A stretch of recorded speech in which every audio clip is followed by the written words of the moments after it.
Hi, my name's Isaac, and this is a brand new 2024 Kia Sorento X Pro SX Prestige. And today, I'm gonna review it for you guys.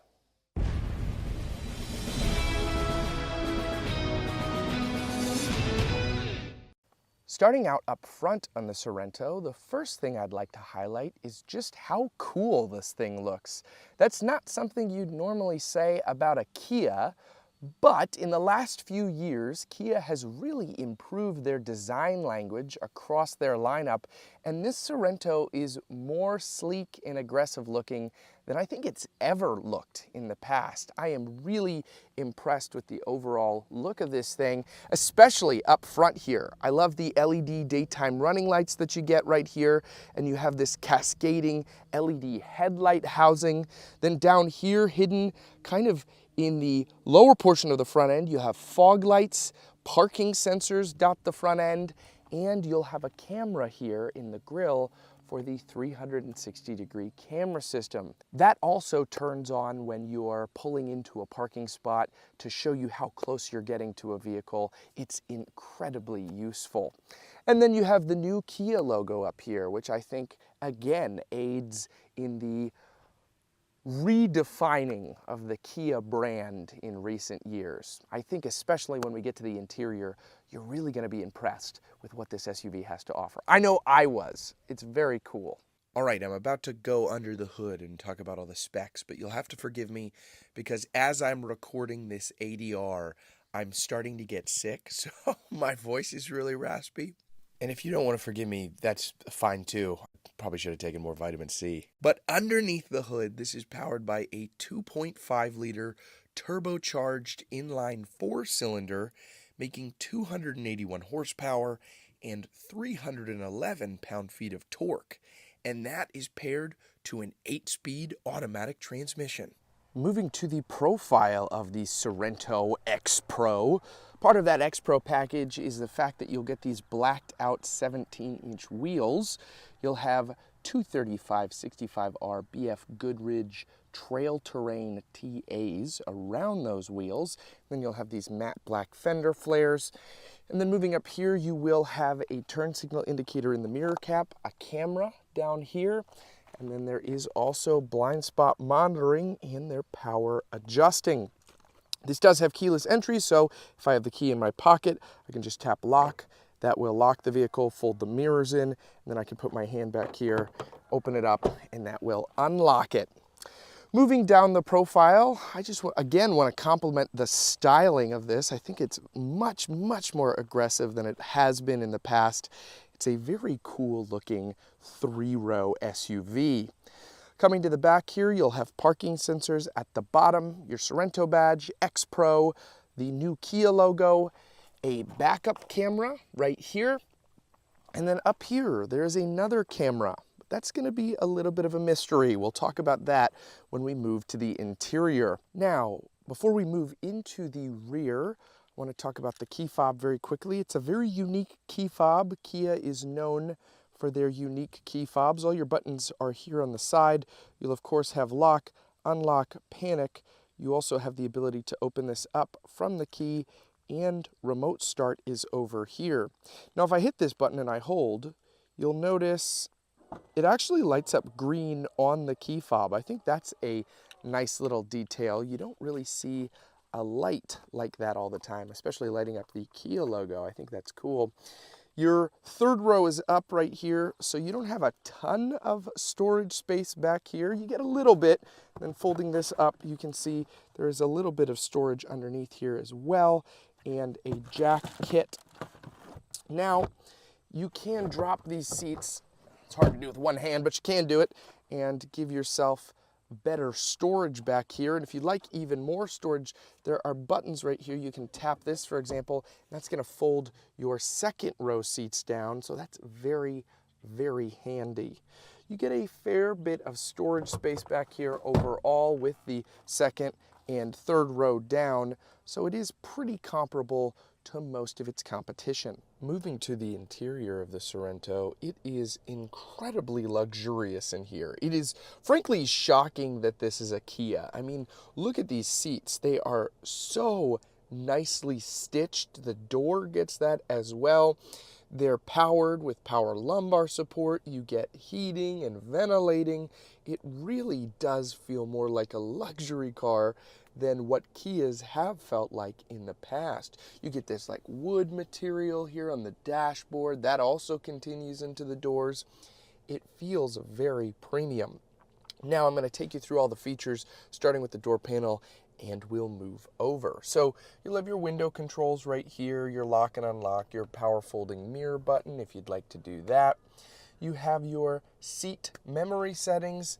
Then down here you have the brightness control for the digital gauge cluster screen. This button will open up your rear lift gate and close it. Then you have traction control off. Down here you do have manually tilting and telescoping on the steering wheel. And then moving up to that steering wheel, it has the inner brown leather wrap with the outer black. It's very cool. Again, it matches the rest of the aesthetic of this interior. It's a very premium look and an even more premium feel. You'll have your volume controls, channel changing, Bluetooth right here.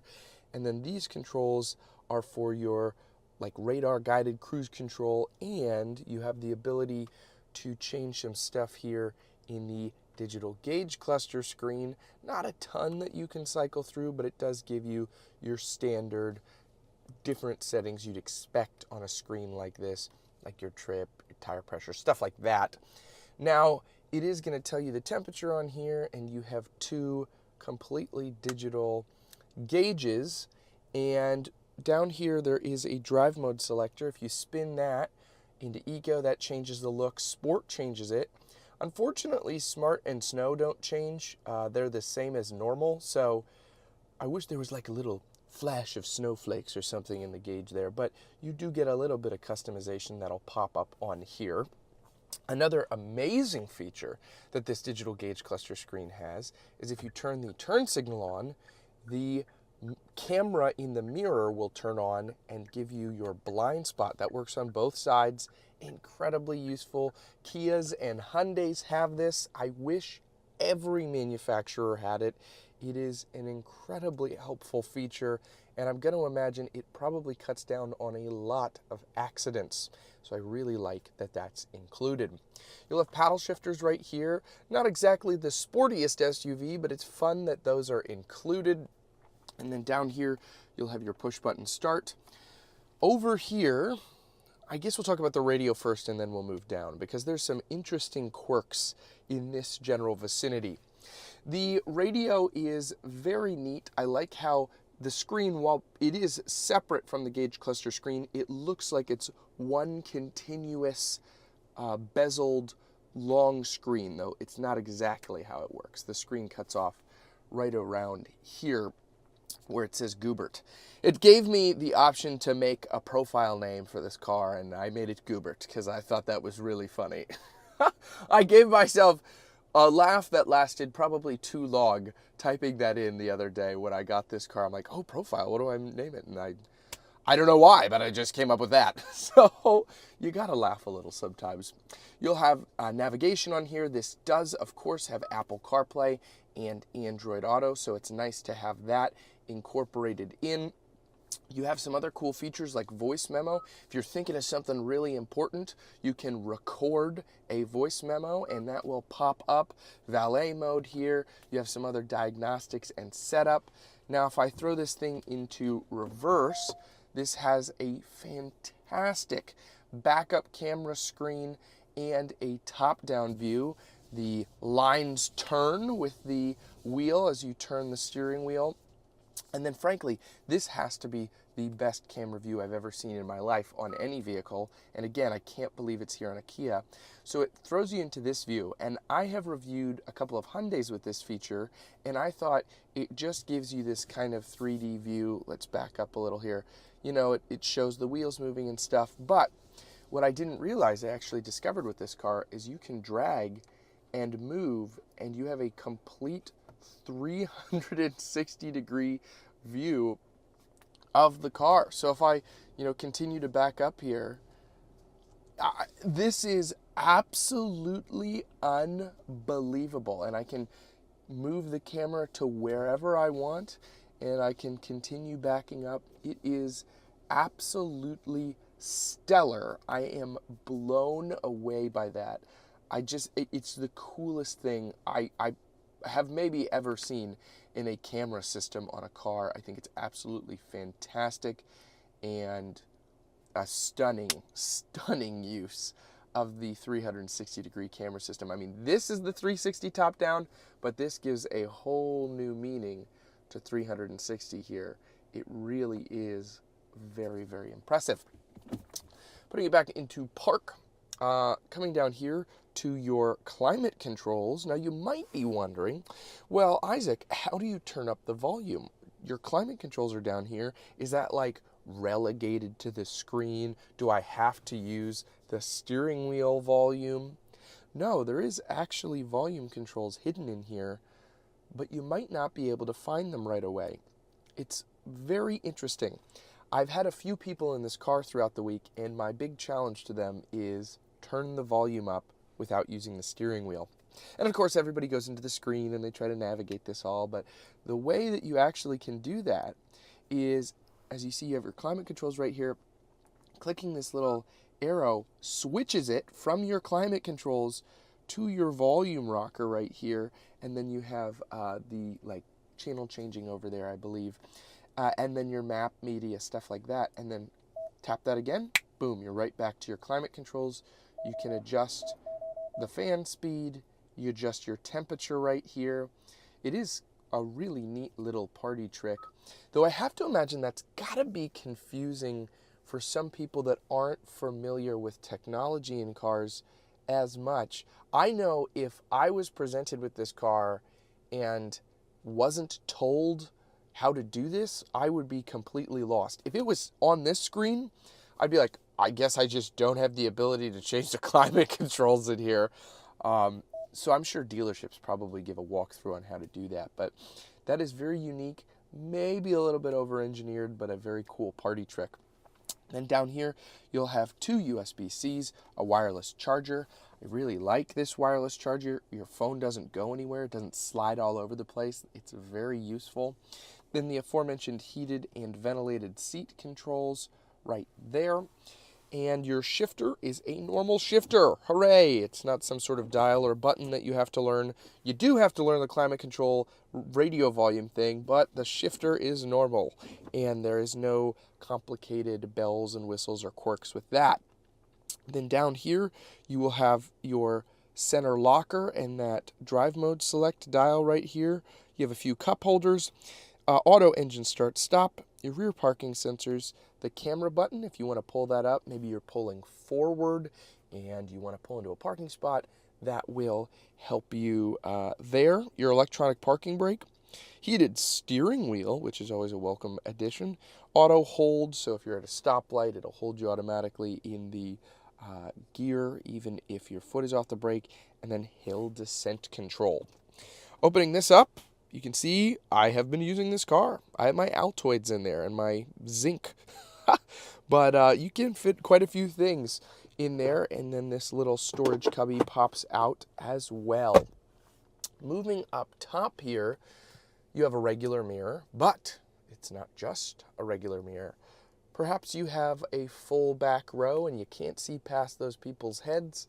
If you pull this little switch, which would traditionally be your dimmer, it actually turns a camera on, and so you can actually see out the back. That was the mystery camera that we talked about a little bit earlier when we were doing the exterior. So that's very neat, and I love that that feature is there. Moving further up, you'll have Kia Connect, your emergency calling, and then the button to control your panoramic moonroof. A very, very neat addition, and then you have these nice little soft LEDs that come on. I like that. Oh, there we go, turning them off. I really do like that look. One thing I don't think I've ever talked about on a car, if I have, it's very rare, the headliner. the headliner all the way up to the A-pillars here is actually like this beautiful, comfortable suede material. It's like carpeted. I don't know how well that comes through on the camera, but again, it feels like a very high-end luxury car feature, and it is so surprising to see on a Kia, especially like a Kia Sorento. It's so funny how far a car like this has come in luxury features. It really does feel like a BMW of yesteryear, but it's a Kia. It's very, very impressive in here. Let's take a look at the second row. All right, talking about the second row, before we fully move inside, there's a couple of different buttons I want to highlight here. So let's say you want to get back into the third row. We'll talk about that in a minute, but if you'd like to, you can press this button. That is going to fold your seat forward and give you access to that third row. You also have the same button up here so you can get out of the third row. So again, you just tap that, it will slide the seat forward.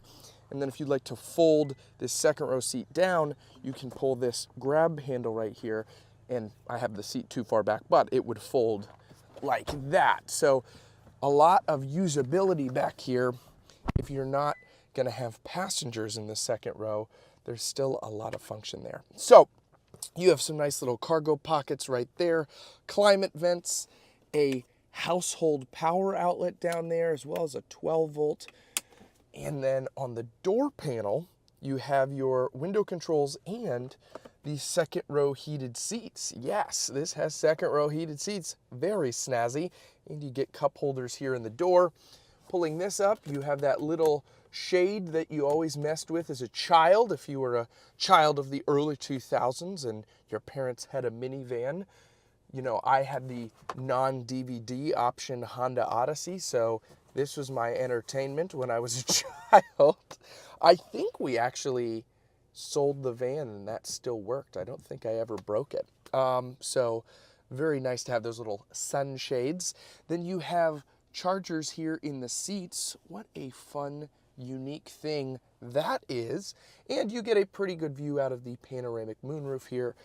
It does extend farther. There we go. Oh, now I'm opening the whole thing. Well, it does extend farther back, as you can see. Get a pretty good view out here, and even a good view out of the part that opens right here. So very, very comfortable back here. Visibility is very nice. You kind of have a stadium seat set up, so this feels a little bit higher than these seats. So it definitely is very comfortable. And you also get nice armrests that fold down here. Love a good armrest that folds down. That's needed on a longer road trip. Now, stepping into the third row seats, I'm gonna get out and use the aforementioned button right here. Now, this is a 6-seater, not a 7 or an 8-seater, but you do get a pretty decent amount of legroom back here. I probably have 5 inches or so with where I would sit up front here. And this is a little bit lower compared to the second row, so maybe it's kind of a zigzag of stadium seats, but it still is fairly comfortable. I don't have a ton of headroom. I have maybe 2 inches or so, but this is definitely very comfortable. If you have kids, you're gonna put them back here. This would be very useful and give them a pretty good amount of space. You have USB-C back here and a cup holder and some storage. You also have a 12 volt on this side. The driver's side does not have that, though it does have the charger.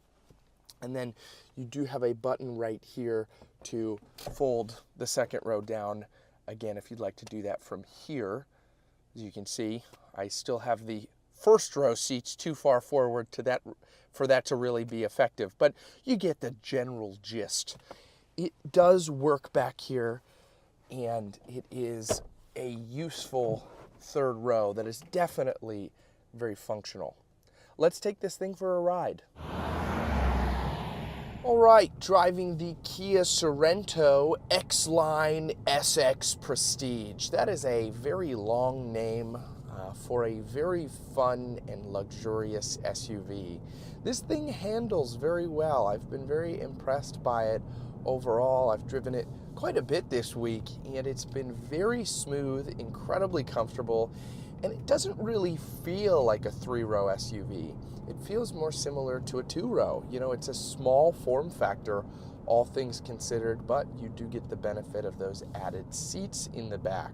Well, technically it's added seats. It's really only one more seat than you'd be getting in a 2-row because of the captain's chairs. The acceleration, gunning it here, is pretty nice. It picks up fairly decently. It doesn't have the best acceleration in the world, though you're buying a 3-row Kia SUV. I don't think many people expect the best acceleration in the world with something like this. It's not exactly a sporty vehicle, though it does have the paddle shifters and the X-Line wheels, which are very neat. It does have capability off-road if you'd want to do that as well. I don't think I'd be taking this to the most insane rock crawling locations in the world, but if you need to do some light off-roading, this can absolutely handle it with ease. I am very confident of that. I'm really impressed with this overall, and I would highly recommend looking at one if you're interested in a 3-row SUV. I don't have kids, I don't have a family yet, but I'd be interested in this. Like, if I was going to purchase one of these, it has the material qualities of more premium luxury cars, but for a price that's much more affordable in comparison. Well, that's just about gonna wrap up my review on this Kia Sorento. I really hope you guys enjoyed, but before I go, I'd like to mention that I'm a Christian, and if you have any prayer requests, I would love to be able to pray for you. You can leave those in the comment section below. And lastly, I'd like to close out on a scriptural reading. This week, I'm in the book of Romans, chapter 5, verses 6 through 8. For while we were still weak, at the right time, Christ died for the ungodly. For one will scarcely die for a righteous person, though perhaps for a good person one would dare even to die. But God shows his love for us, in that while we were still sinners, Christ died for us. All right, guys, I'll see you next time. And remember, no matter what vehicle you drive, I hope it lasts you a long time and it serves you well. Take care.